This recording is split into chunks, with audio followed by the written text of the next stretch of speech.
దేశంలో బంగారం ధరలు రోజుకో ట్విస్ట్ ఇస్తున్నాయి. గురువారం భారీగా దిగివచ్చిన పసిడి రేట్లు శుక్రవారం అంతే స్పీడ్గా పెరిగాయి. 24 క్యారెట్ల బంగారం తులానికి ఏకంగా 900కు పైగా పుంజుకుంది. తెలుగు రాష్ట్రాలతో పాటు దేశంలోని వివిధ ప్రాంతాల్లో బంగారు ధరలు ఎలా ఉన్నాయో ఓసారి చూద్దాం. హైదరాబాద్, విశాఖపట్నం, విజయవాడ సహా తెలుగు రాష్ట్రాల్లోని వివిధ ప్రాంతాల్లో శుక్రవారం 22 క్యారెట్ల బంగారం ధర తులం ఏకంగా 850 ఎగిసి 72,850కి చేరింది.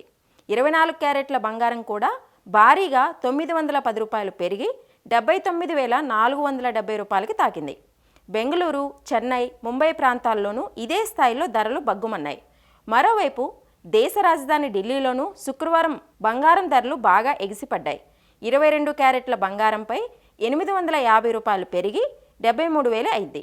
అలాగే 24 క్యారెట్ల బంగారంపై 910 రూపాయలు ఎగిసి 79,620 రూపాయలుగా కొనసాగుతున్నాయి. మరోవైపు వెండి ధరలు కూడా శుక్రవారం భారీగా పుంజుకున్నాయి. గురువారంతో పోలిస్తే వెండి ధరలు కేజీకి 1000 రూపాయల చొప్పున పెరిగాయి. హైదరాబాద్లో ప్రస్తుతం కేజీ వెండి 1,03,000 వద్ద కొనసాగుతోంది.